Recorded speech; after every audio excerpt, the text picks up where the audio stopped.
भूर्भुवः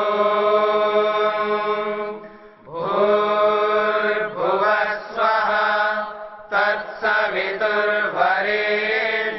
भर्गो देवस्य धीमहि धियो यो नः प्रचोदयात्।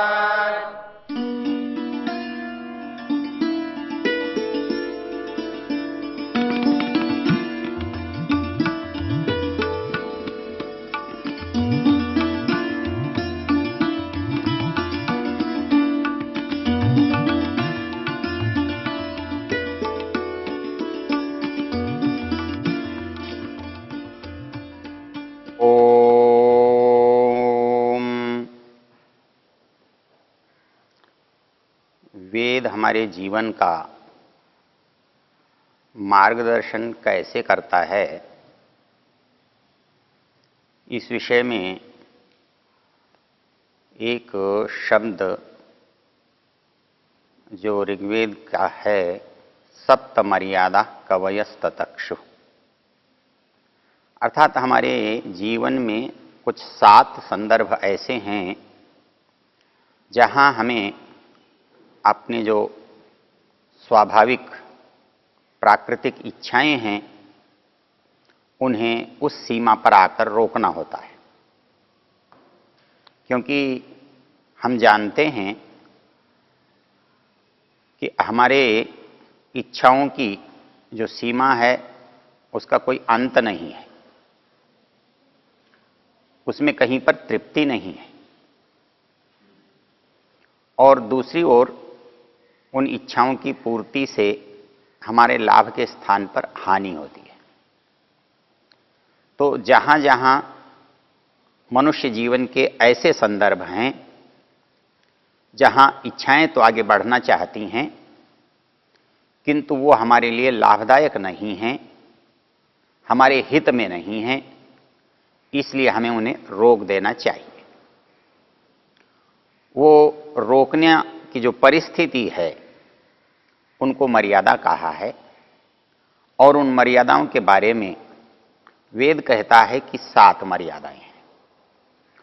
उन 7 में एक मर्यादा वो है जुआ न खेलना। सामान्य रूप से इसमें कुछ भी ऐसा नहीं लगता जो बुरा हो,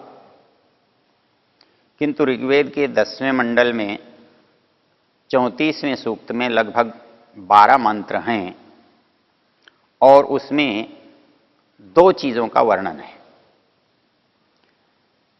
कृषि की प्रशंसा है और परिणाम में जुए की निंदा है। ये दोनों प्रतीक हैं। किसी एक विशेष वस्तु से कोई खेलना मात्र जुआ नहीं है। जुआ एक हमारी इच्छा है, उस इच्छा की पूर्ति के लिए हम किसी भी साधन का उपयोग करें, कोई भी प्रक्रिया अपनाएं, वो उसी में आएगी। और इसका सबसे मोटी जो पहचान है वो पहचान ये है कि हम बिना परिश्रम के चाहते हैं, हम बहुत अधिक मात्रा में चाहते हैं और हम बहुत शीघ्रता से चाहते हैं। परिश्रम में ऐसा नहीं है। परिश्रम में आप जितना परिश्रम करोगे, जैसा परिश्रम करोगे, तदनुकूल परिणाम समय आने पर होगा। तो उस समय आने पर परिणाम होना, सीमित परिणाम होना और बिना परिश्रम के न होना, उसके साथ ये तीनों बातें जुड़ी हुई हैं। इस को वेद कहता है कि आप इस प्रवृत्ति को मत अपनाइए, क्योंकि इस प्रवृत्ति को अपनाने से आप दुर्बल होते हैं,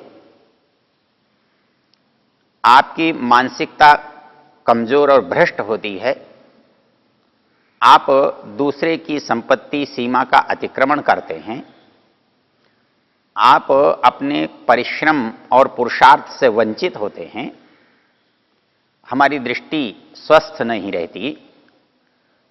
इसके लिए उसी सूक्त का एक पूरा मंत्र है, अक्षैर्मा दिव्यः कृषिमित् कृषस्व वित्ते रमस्व बहुमन्यमाना तत्र गावः कितव तत्र जाया तन्मे विचष्टे सविताय मर्या। इस मंत्र में जो संदर्भ हैं वो एक निषेध है अक्षैर मां दिव्या। हमें जुआ खेलने की प्रवृत्ति से अपने को बचाना चाहिए। दूसरी बात कहता है कृषिमित कृषस्व, अर्थात हमें परिश्रम से धनोपार्जन करना चाहिए। अब यहां जो कृषि की बात कही, यदि हम थोड़ा सा विस्तार से उस पर चर्चा कर लें तो इसका महत्व हमारी समझ में आ सकता है। हमारे विवाह संस्कारों में जब हम मंत्रों का पाठ करते हैं और राष्ट्रभृत होम की आहुतियां देते हैं, जिसका अर्थ है राष्ट्र का भरण करना, पुष्ट करना, बढ़ाना, उन मंत्रों में एक विशेष मंत्र आता है और वो मंत्र है अन्नम साम्राज्यानाम अधिपति समावत्वस्मिन् ब्रह्मण्यस्मिन् क्षत्रेस्याम आशिष्यस्याम पुरोधायाम अस्मिन् कर्मण्यस्याम देवहूत्याम स्वाहा। इस मंत्र का पहला शब्द ध्यान देने योग्य है। वो कहता है अन्नम साम्राज्यानाम अधिपति, अर्थात जीवन में जितनी उत्पादकता है, संसार में जितने उत्पन्न करने के प्रकार हैं, वो सब प्रकार इसके बाद हैं, इससे पहले नहीं। हमारे बाजार में किसी भी वस्तु का मूल्य तब होता है जब हमारे पास पहली वस्तु इतनी पर्याप्त हो, उसके बारे में हमें चिंता न करनी पड़े। अन्नम साम्राज्यानाम अधिपति, अन्न जो है वो राजाओं का भी राजा है, और ऋषि दयानंद के शब्दों में इसे कहें तो वो कहते हैं किसान राजाओं का राजा है। अर्थात इसके बिना किसी राजा का, किसी मनुष्य का, किसी प्राणी का अस्तित्व तो नहीं बनता। वो सबसे मूल्यवान, सबसे महत्वपूर्ण है, इसलिए वहां इस शब्द का प्रयोग किया गया। और मूल रूप से देखा जाए तो इस संसार में व्यवसाय ही दो हैं। कहने को तो हजारों, लाखों, करोड़ों व्यवसाय हो सकते हैं, क्योंकि जब भी किसी वस्तु से हम किसी की सहायता करते हैं, वो वस्तु और वो सहायता व्यवसाय में शामिल हो सकती है, व्यवसाय का भाग बन सकती है। आपकी कोई भी समस्या हो, उसको जब मूल्य से देने का विचार, समाधान देने का विचार आता है तो व्यवसाय हो जाता है। वो वैचारिक भी हो सकता है, वो वस्तुगत भी हो सकता है, पारिस्थितिक भी हो सकता है। तो ये सब व्यवसाय बाद के हैं। मैं आपसे निवेदन ये कर रहा था कि इस समाज में, इस संसार में मूल व्यवसाय केवल दो हैं, और उन दो व्यवसायों में पहला कृषि है और दूसरा अध्यापन है। अर्थात कृषि एक ऐसा व्यवसाय है जिसके बिना जीवन नहीं चल सकता, जीवन का आधार है, जीवन का मूल है, इसलिए वो प्रथम है।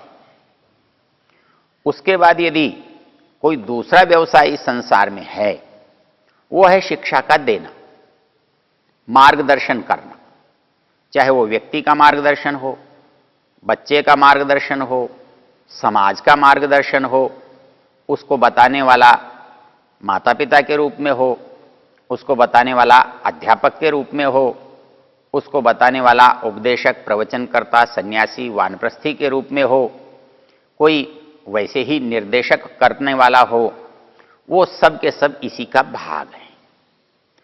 तो हमारे पास जो मूल व्यवसाय हैं, जीवन के लिए, शरीर के लिए हमारा प्रमुख व्यवसाय कृषि है, जो श्रम पर आधारित है, पुरुषार्थ पर आधारित है, विवेक पर आधारित है। उसकी भी अपनी एक विशेष विद्या है। यदि वो हम उससे लाभ उठाना चाहते हैं तो हमें संसार को जीवित रखने के लिए, संसार की भूख मिटाने के लिए उसे करना अनिवार्य है, आवश्यक है। लेकिन उतने के बाद इस संसार को ठीक चलाने के लिए, इसका ठीक मार्गदर्शन करने के लिए हमें विशेष रूप से इस मनुष्य समुदाय को शिक्षा की आवश्यकता होती है। और बिना शिक्षित किए ये समुदाय इस संसार का कोई पूरा लाभ नहीं उठा सकता। ये मनुष्य संसार का लाभ उठा सके, संसार के प्राणियों को लाभ दे सके, इन दोनों कार्यों के लिए, इन दोनों प्रयोजनों के लिए इसका शिक्षित होना अनिवार्य है। इसलिए हमारे यहां इन दो बातों को विशेष महत्व दिया गया है और इनको प्राथमिकता से स्वीकार किया गया है। इनको करने के लिए हर स्थान पर, हर परिस्थिति में आदेश निर्देश दिया जाता है। तो यहां भी वेद कहता है अक्षयर्मादिव्य, ये मनोदशा है, ये बौद्धिक विचार है, ये विवेक का स्थान है। यहां हमें ये काम नहीं करना चाहिए, ये बोध तब तक नहीं हो सकता हम इसके अच्छे और बुरे के परिणाम से परिचित ना हो। क्योंकि हम किसी को जबरदस्ती रोकते हैं तो वो उतना लाभदायक नहीं होता, उतना सफल भी नहीं होता। लेकिन जब हम बुद्धिपूर्वक किसी काम को अपने को वहां से हटाते हैं या किसी में अपने को लगाते हैं, उसका फल, उसका परिणाम सहज और अच्छा होने की संभावना अधिक रहती है। तो इस दृष्टि से पहला जो संदर्भ है अक्षयर्मा दिव्य, ये हमारा विवेक से संबंध रखने वाला संबंध है। ये संदर्भ विवेक को जागृत होना चाहिए, हुआ है, करना चाहिए, ये बताता है। दूसरा कहता है कृषिमित कृषस्व, इसमें पुरुषार्थ के लिए प्रेरणा की गई है और उस पुरुषार्थ को करने के लिए हमें सदा तत्पर रहना चाहिए और उस पुरुषार्थ के बिना हमारा कोई काम सफल नहीं हो सकता, सिद्ध नहीं हो सकता। इसलिए इन दोनों को मिला करके करने की बात वेद का मंत्र कहता है। अब इन दोनों में परिणाम अलग अलग होते हैं। एक परिणाम हमारे पास जो निषेधात्मक वस्तु है अक्षयर्मा दिव्य, उससे होने वाला है। यद्यपि उससे प्राप्त होने वाले परिणाम का लाभ की जो संभावना है वो बहुत अधिक हो सकती है, लेकिन हानि भी उतनी ही हो सकती है। लेकिन मनुष्य हानि की संभावना को गिनता नहीं है और उसके लाभ की संभावनाओं को सामने रखता है और उसकी ओर आगे सदा बढ़ना चाहता है। चलिए, यदि हम स्वीकार कर भी लें कि हमारी ये परिस्थिति लाभदायक है, लेकिन इसका जो परिणाम है कि हम कहां जाकर संतुष्ट होंगे, तो इसमें कोई सीमा नहीं है। अर्थात कहीं भी कभी भी हमको इस प्रवृत्ति से संतुष्टि नहीं मिल सकती, नहीं मिलती है। इसलिए कहता है कि यह प्रवृत्ति हमारे लिए घातक है, इसका परिणाम हमारे लिए वांछित नहीं है, अच्छा नहीं है। इसके साथ जो दूसरा है कृषिमित कृषस्व, मुझे परिश्रम करना चाहिए, उत्पादन करना चाहिए, जीवन को बचा के रखने का यत्न करना चाहिए। तो इस जीवन को बचाकर रखने का यत्न करने के लिए हम यत्न कर लिया, यत्न करके हमारे पास प्राप्ति भी हो गई, लेकिन हमें लगता है जिस रास्ते से हम जाने की सोच रहे थे, हम अधिक लाभ का जो हमारी संकल्पना थी, हमारा विचार था, उसके मुकाबले में ये परिश्रम से प्राप्त किया गया धन कुछ अर्थ नहीं रखता। उसके सामने इसकी कोई सीमा नहीं है, इसकी मात्रा बहुत थोड़ी है। तो ऐसी परिस्थिति में क्या हमारे मन में असंतोष पैदा नहीं होगा कि एक व्यक्ति उल्टा सीधा काम करके लाखों करोड़ों रुपए बहुत थोड़े देर में, एक रात में कमा लेता है, और एक किसान खेती करता हुआ वर्षों लगाने के बाद भी उसके पास बहुत सीमित मात्रा में साधन जुटते हैं। तो ऐसी परिस्थिति में उसकी मनोदशा का क्या होना चाहिए? तो इसमें एक बड़ा रोचक तथ्य दिया है। अक्षयर्मा दिव्य कृषिमित कृषस्व वित्ते रमस्व, उस जो मेरे पुरुषार्थ से प्राप्त मेरे साधन हैं, उन पुरुषार्थ से प्राप्त साधनों के संपूर्ण उपयोग का और उपभोग का मुझे पूर्ण अधिकार है। लेकिन इस पूर्ण अधिकार में एक विचार को जोड़कर रखने की आवश्यकता है। वो कौन सी आवश्यकता है? कहता है बहुमन्यमाना, अर्थात जो पुरुषार्थ से मिल गया उसको अपर्याप्त न समझना, उसको बहुत समझना, उसमें संतुष्ट रहना। तो बहुमन्यमान ये पुरुषार्थ से जुड़ी हुई चीज है। ये आप अक्षरमा दिव्य में बहुमन्यमान नहीं जोड़ सकते। वहां कभी हमारे मन में ऐसा भाव पैदा ही नहीं होने वाला जो ये कहता हो कि अब बहुत खेल लिया, अब इसके बाद मैं नहीं खेलूंगा, मुझे जो मिलना था मिल गया। ये भाव मेरे मन में कभी नहीं आता। वहां तो स्थिति उल्टी होती है। मैं सोचता हूं अभी मैंने 10 लाख कमाए, हो सकता है यदि अगला मैं प्रयास करूं, अगला मैं दांव चलूं तो मुझे शायद करोड़ मिल सकते हैं, 10 करोड़ मिल सकते हैं, अधिक मिल सकते हैं। तो वहां संतुष्टि की संभावना समाप्त हो जाती है। तो इसलिए यहां पर एक बड़ा मनोवैज्ञानिक तथ्य प्रस्तुत किया गया है, और यह है कि परिश्रम से प्राप्त होने वाले परिणाम की एक सीमा है। क्योंकि परिश्रम की सीमा है, बुद्धि की सीमा है, काल की सीमा है, उसमें किए गए साधनों की सीमा है। तो सब ससीम साधनों के साथ, सीमित बुद्धि के साथ, सीमित समय में यदि कोई पुरुषार्थ किया जाता है तो उसका असीम परिणाम नहीं हो सकता, संभव नहीं है, वो वैज्ञानिक नहीं है, वो तार्किक नहीं है। तो ऐसी स्थिति में हमें कौन सा काम करके क्यों फिर असंतुष्ट नहीं होना चाहिए? तो इसके लिए वो कहता है बहुमन्य मान, अर्थात जो तुझे मिल गया है उसमें तू संतुष्ट हो जा, वो संतुष्ट होकर के उसका उपभोग कर। क्यों? यदि असंतुष्ट होकर उपयोग करेगा तो उस उपयोग से उसे सुख नहीं मिलेगा। एक व्यापारी है, उसको 5 लाख रुपए का लाभ हुआ है, लेकिन मैं उसके पास जाकर बैठता हूं तो वो मुझे कहता है इस बार बड़ा दुखी हूं। क्यों? मैंने सुना आपको तो 5 लाख रुपए का लाभ हुआ है। बोले नहीं, मेरा विचार इस बार 10 लाख कमाने का था और वो 5 हुआ तो 5 का मुझे घाटा हो गया है। वो दुख में दुखी है। क्यों? बहुत नहीं मान रहा है, बहुमन्य माना नहीं है। जब तक वो बहुमन्य माना की धारणा से चलेगा नहीं तब तक उसे संतुष्टि प्राप्त होगी नहीं। इसलिए जो वित्तीय रमस्व पद है, वो जो अपनी संपत्ति है, अपने साधन हैं, अपना फल है, अपना अन्न धन फल फूल है, उसमें आनंद उसे तब आएगा जब उसके मन में संतुष्टि होगी। यदि संतुष्टि के बिना मैं उसका उपयोग करना चाहूंगा या करूंगा तो मुझे उसकी सुख की प्राप्ति होने वाली नहीं है। इसलिए इन दोनों के बीच में गहरा संबंध है।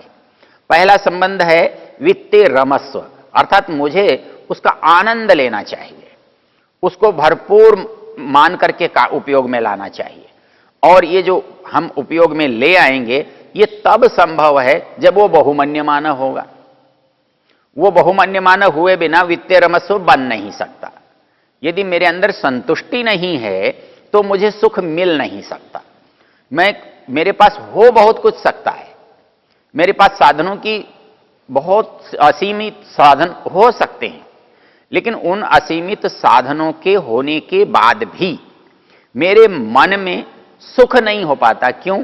क्योंकि संतुष्टि नहीं है।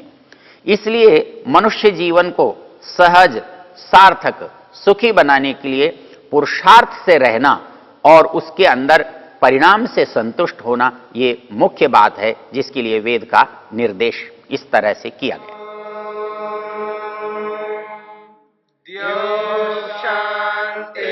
शांतिरंतरिक्षं शांति पृथिवी शांतिरापः शांतिरोषधयः शांतिः वनस्पतयः शांतिर्विश्वे